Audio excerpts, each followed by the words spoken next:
You know what it is, Superstar J VIP Saturdays. Got the whole clan in the building now. My man, this Leo came very late, but this is my brother right here. You know what I'm saying? What's going on? What's good? I'm here. Man, we've been talking, man. It was like a podcast going on just now, man. We was talking all about the music, about breaking records, and how did you I asked them, but how did this all come about? You know what I mean? With you with Vina and Jaewon.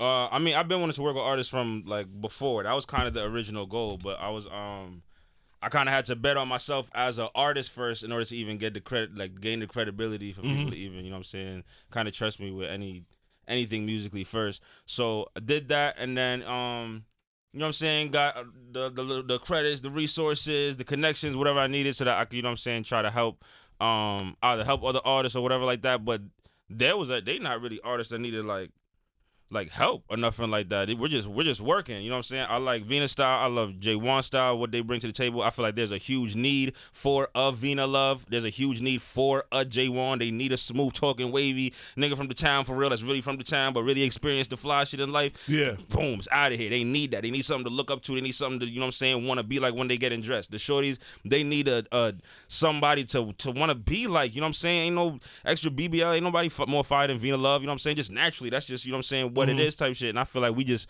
need that. And I feel like I got blessed with the opportunity to be able to present this to the world. Ain't no such thing as female R&B in New York City right now. Yes, you told me that. We needed that, you know what I'm saying? So now because of that, we get to present that. You know what I'm saying? We get to set the soundtrack for what R&B is for the next decade. You know what I'm saying? Through Vina Love, and you know what I'm saying? Vina Love feel like blessing somebody else and whatever features she get, because she got her own way of wanting to do things and all that. She don't even know. She's Vina crazy by herself. So like I said, I got the opportunity to get to work with Vina. With Jaewon, he already got the whole Yonkers behind him. He got the whole New York behind him. I mean, he obviously, you know what I'm saying, because, forget who his pops is. Him by himself, he got his own energy about him that the niggas want to be like, the shorties want to be around, all that, whatever like that. So I just, like I said, I'm blessed with the opportunity to just be among the team, a part of the team that gets to help present them just a little bit better to the world. They was already moving and shaking. Vina already had joints that the whole New York already knew. We already knew we know a whole bunch of joints from Vina Love. Air, she got real joints. She got joints with Snoop Dogg, all types of real legends already off rip.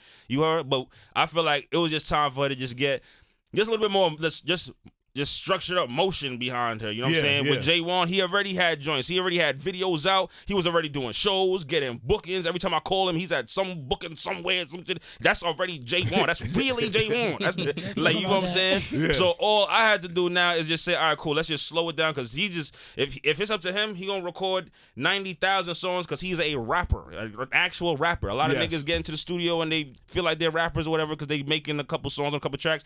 Jaewon will go 90,000 bars on a beat. You know what I'm saying? That's just what he do. So it was just a matter of, with me, you're I'm actually just a producer, though. You feel what I'm saying? I remember, and I told him, I think that was the first interview you did when you did the big signing. It was I think it was 2020 2021 time. Capitol. Yep.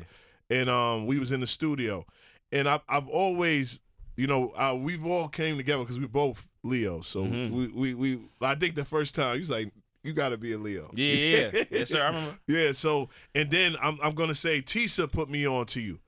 I mean, we were having group chats about Capella Gray, and I was just saying, it was 2 records, and I feel like your record went major, and it was another record, because we was talking about New York music. Yeah. It was your record and Ross Smith. Yeah, I remember. But nah, it was that at first, and then it was Gallus versus what's shorty with the Thames? What name? Essence, right? Essence. Yeah. Oh, Thames. Then it was neck to neck with that. You know what I'm saying? And then same BPM too. Type shit. Yeah. But for New York, it was Brusham and Gallus for a second. So what do you feel like took Gallus to that next step over the Brusham in New York? We got a cheat code. Melody is king in all things, period. Just in music, period. That's just the producer thing. It's just industry. So we got some Melody records for you, Jaewon? What not? Yo, you understand? Hold on. Because you asked, right? And you asked me if I had writer's block. The only one record that I really wrote, and I wrote it on paper, was a beat he was making. They had me writing to another beat. He made a beat, and I was like, I'm gonna write to that one right there. Yo, I'm gonna keep it a band with you. It don't matter what song is out. The song that's gonna beat it is the song that got the wavy melody or the wavy cadence for you to want to sing along to. Like heavy. Even with Jaewon, he had mad wavy joints, but the cadence of that, they say I'm too cocky fucking baby, I might be. It's just wavy to sing along to. The cadence, melody is king. So with Brush him. I fuck with Brush. Yo, what? Those are my niggas. You know what I'm saying? Mm-hmm. But when that is the vibe, I'm not. It's too sing along. At 3:15, that's the movie. It's over. You want to close your eyes and sing that shit. That's why. Baychester. What? That's why those two songs are now the New York City Groundhog. It's every single summer. Those two songs, mind you, you would think Baychester just dropped this year. Nah, Baychester dropped 2 years ago. Same thing with Gallus. You don't know when it dropped because ain't no timeline on it. Just keep coming. That's what we trying to do with ATF music. And that's what I said to them about New York artists not making good records. Capella makes good records. A good record can succeed from 2021 to 2025 to 2026. We can say right now, not even saying the future, that we can play Baychester at 2026 and still get it. Oh, please, for sure. It's so crazy. Once you start hearing Baychester and Gallus around April, Mayish, that's when people look around and say, "Oh, it's about to start getting warm outside." Let me ask you something. And this is a question I wanted to ask you. Do you feel the last project that you did was underrated? Very underrated. But I mean, with my it's a little different with me though, because they be underrated, but that's all on like shit. It be like some type of marketing. Because the way that I'm on some lunatic shit sometimes. I be just wanting to kind of push shit out. So whereas every time somebody heard the project, they love the project. I love the project. Enough people didn't get ears on it. I didn't shoot videos for any of the songs on the project. Why? I didn't do any interview because my mind I was just. See, you know this is my problem with you. In the studio That's what I'm saying. You gotta really Facts. understand for real. I was in the studio every day, right? So while I was working, so the goal was to work on they projects and some other people's projects, right? So, but in the cracks, we were recording so much music. I was like, yo, I might as well just like in between sessions, I would just record a little verse here, hook here. I think that you know that you that good that you say I could just drop more stuff like this in another. Because something gonna catch. Jay. It's all good. The good thing about music is it's gonna catch. A week before Valentine's Day, Cap looked at us and said, "I'm gonna drop a Valentine's Day project," and we put together that project in a week, and he dropped it. So, but what Cap would keep you in the studio till 6 But what is the Every problem? day. Is because I feel like. And I didn't know that your name was Cap. You know what I mean? Now I'm with my man Cap now. I'm going to call you Cap. So my thing is this, right? Being a Leo, you know what I'm saying? You light up the room. But it's like if you don't know Cap, you can't love Cap. Right.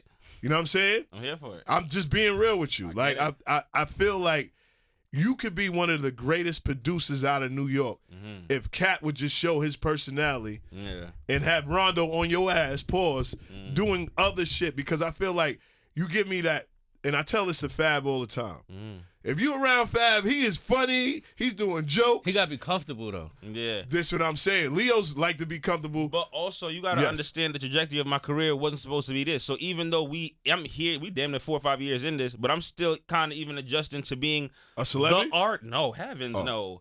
Being the artist. Okay. The celebrity, please, we can do that all day and night. I don't mind this. I don't get tired of this shit. But when it comes to like being the artist, like when it comes to like, so for shows, I have fun now extra at shows because, you know what I'm saying, they know the songs and I'm getting more comfortable on stage and all that. Oh, great.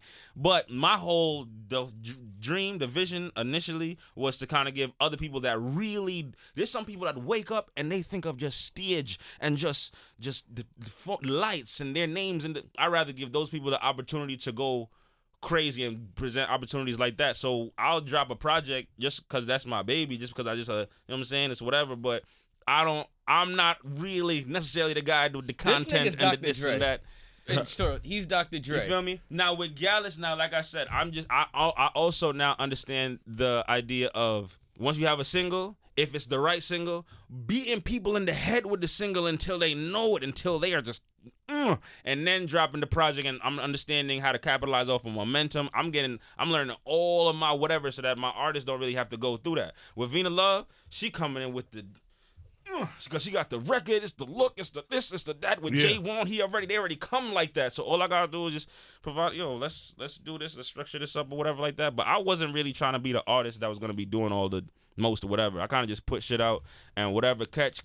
If it look like it's doing a little, all right, I might put a little extra on something. But otherwise, my goal is to be able to say, listen, man, look, we are 100 million records in. Look what ATF is doing. You fucking shitting us. If it's not me, it's somebody else. That's kind of what the goal is, what the vision is. Why did you get on collaborating with New York artists? Because you know you have access to everybody. Yeah, but I have a bias, and I'm proud of my bias. I feel like the whole industry is at a better place when New York City is at the top of the food chain. I feel like the whole energy feel better. So now, even with Atlanta, it was nice. I loved when Atlanta do that. I fuck with Atlanta. I fuck with Chicago. They had a little time. Detroit even had a little joint. You saw even a couple of New Yorkers tapped in. Lola Brooke, a couple of them tapped into the Detroit sound. LA had it for like 3 years with the mustard sound, with the little whatever like that. I feel like when New York is on top though, the energy is different because our energy is not. Can we get the Capella sound? Oh, for sure. What you mean? We here with it for sure. You know what I'm saying? Because they got Cash, they got Ice Spice, they got a couple people that got different vibes, whatever like that. I just feel like shit. The ATF, our energy is just. You know what I'm saying? We grateful to be here, but it's not just happy to be here energy. It's we here. You're welcome. It's a vibe. What we doing? I feel like the city needs to see that. The city needs to see. You know what's gonna be the waviest moment in hip hop? I feel like in the next 3 years or the next 2 years. When somebody from ATF get the first like BET award. When I get my first BET award, everybody just know. When I go up on stage, everybody gonna be like, oh boy. Oh, you took your shit. You already know. Cat gonna be like, That nigga gonna ain't no paper. I might come up with a paper and say, nah. You know what? Fuck this paper. 2015 when I was here. Nah, I ain't gonna have to do all that. They already know just how slick it's gonna get. I feel like they need somebody just talking wavy right now. Vina Love talk wavy right now. Jaewon just talk. That's just the energy. This is just what we need. So that's what we laugh. You got Cat. I didn't know that was his nickname now. You know, the Cat is in here. We got Vina Love, Jaewon. We got DJ Tisa. Tisa, you said you had some questions for Cat. So when you're in the studio with Vina, Jaewon, or any of your artists, are you playing more the rider side, or you on like on the keys? Yo, it just depends on what they need me to clock into for that session. Because like I said, they already came nice. It's not like I'm on some like artist development from scratch where we're teaching them how to and we're doing presenting them the whole joint. With sometimes in some sessions, Jaewon might come with a whole verse he already had, and he like, nah, I need the beat to be like this though. No, don't fuck it up. Don't go out of this whatever, and that just might be his vibe. Vina might come with a hook. Vina might come, it's so crazy. Vina might come with just a couple lines that just sounded fire. It's not even a full song. She might come with just a couple lines. We need to turn this phrase right here into a song. I feel this. This is the energy that I'm on right now. So it depends. I might be coming in with the full production. Vina might come in and say, yo, I need something with a snap. Give me this right here, and I'm going to figure out something. So when y'all all walk into the studio, everything's intentional, like everything's straight? Never. No. We done done sessions. This is what it sounds like. It's chaos. Doing shit. It's real chaos. Like, Cat done sat there, made a beat. I ain't speak to this nigga for a week because I hated the last beat. I'm just sitting there, and he walked to the bathroom, and I sneak in the room like, yo, play that beat he just was doing. And then go be like, all right, and go in there. He come back like, yo, what? Then be like, yeah. Yo, I'm gonna keep it 100. I think we just made one of our biggest songs. Like, I think we just made one of the biggest songs in just history. Yeah. And the way the song came was because we were trying to mix another song. And Cat was he'd be trying to move. So he just pressing a button on the computer. And I hear him, I'm not paying no mind. Then it started coming together. But he's mixing and doing the beat and mixing and doing the beat. And then eventually he loaded it up and then we put words on it. And now it's just like, it'd be those little moments of just doing anything. You never know what happens. And now we got one of the biggest songs ever. Same thing with More of You. We wanted that dum-dum-dum. We didn't think it was going to go the way that it went. So just being in the studio and not being so intentional all the time is how we began all the way.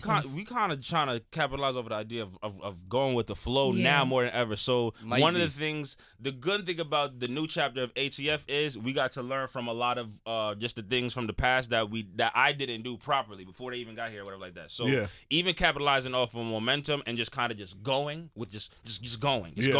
So while we have songs that we're promoting or whatever like that, while we recording that shit, we kind of just now finally get into the place where we like, yo, it sound good? All right, we don't even need to nitpick at this. The people them just need this right now. I feel like even in New York City right now, they have nothing. I know y'all radio niggas, y'all gotta love everybody's music, and that's beautiful. It's trash right now. There's nothing out. There's nothing wavy out right now. They just need somebody to drop. Whoever drops wins right now. They just need some fire. So we trying not to even think too hard. But I told him before you came in that I said that nobody's dropping new music. So far as the radio, I feel like it's not our fault if somebody likes a record because there's different genres of people that like records. Like, like people like Cha Cha Slide. Like, that was a record for them. You know what I mean? But I feel like you're bringing new energy here, and that's why I wanted to bring them here and you to talk about it. Yeah. And I'm proud of you that you're opening the gates and just giving the formula, the Cap formula of making good records. Because this guy right here, I can see a Baychester record with him and all type of records. Bigger because he got the energy, and he don't mind being on stage. He don't mind doing certain things that I wasn't really. When I first came in, I mean, I wasn't really. It was crazy when I first came in. I was just, you know what I'm saying? With Jaewon, he kind of like know the structure of things. He like, you know what I'm saying, with media and like how to communicate with people or whatever like that. So I feel like it could even get way bigger than me. With Vina, it could get. I feel like she's a star. There's something wrong with Vina Love. This is just, you know what I'm saying, last minute. She's it's different type Vina's shit like that. Vina's coming to the studio with a mink on for no reason. Mink for no reason. I'm talking every day though, like a different color. Marilyn Monroe right there. You feel what I'm saying? And I feel like it's a void that's needed, and I feel like there's millions in the void. Right now we don't have a shorty for the shorties to really look up to like that, especially not Slick talking how she is. She's like, what picture me? If you heard the song already? Fucking with a nigga who don't want to leave. She's talking crazy. She's talking slick as wavy right now. Are you rapping too now, or are you just doing the singing and rapping at the same time? I mean, I always wrote as a rapper, and then turned it into a singing song. So I feel like it's in me. But currently, right now, I do want to hone in on being an R&B singer. But yeah, it's there. Yo, there's no New York City rapper, female rapper that can rap better than Vina Love when she's in that moment. That's what's so crazy about it. There's no singer that can touch it, and there's no female rapper. That's what I said. Well, I gotta hear that.